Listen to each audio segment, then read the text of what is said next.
हगे अखबारी हो हमर यार मनावा तो एक बेर बात कर लगे।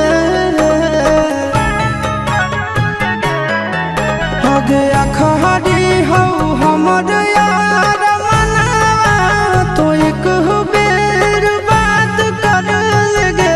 हगे सुना यारवा हो भरती पटनवा में आके मुलाकात कर लेगे।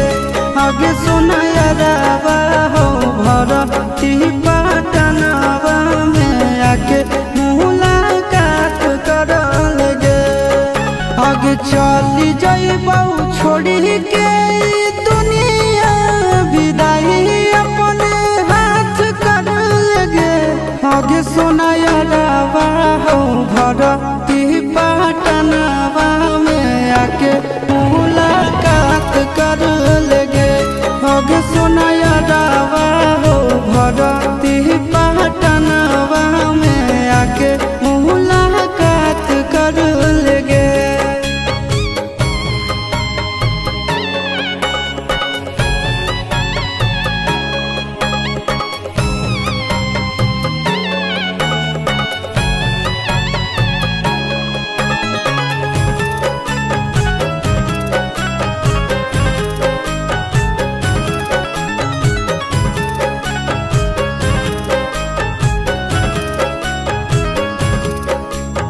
मरे घर पनिया पिलाई दी है जान गे। कफन ओढ़ाई दी है टूटत ही जब प्राण गे।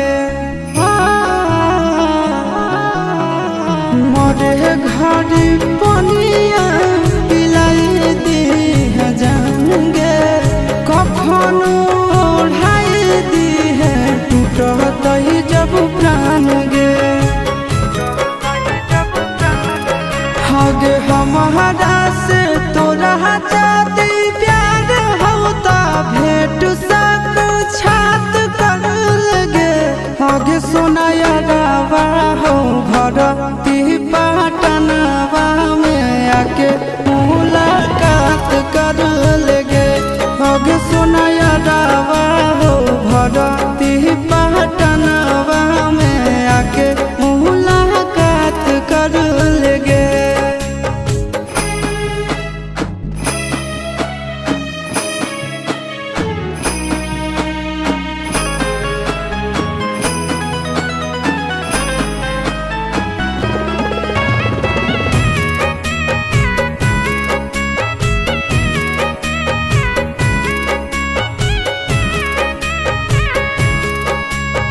डॉक्टर जवाब दिल के बुलावा मौत के।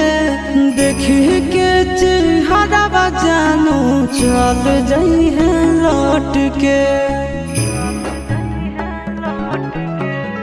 डॉक्टर जवाब दिल के बुलावा मौत के।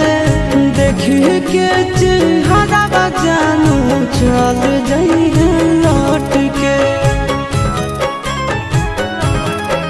आगे अमन आलम दिला आशीष नंदन से औरी बिसवा घात कर लगे। आगे सोना यारवा हो भरती पटनवा में आके मुलाकात कर लेगे। आगे सोना यारवा हो भरती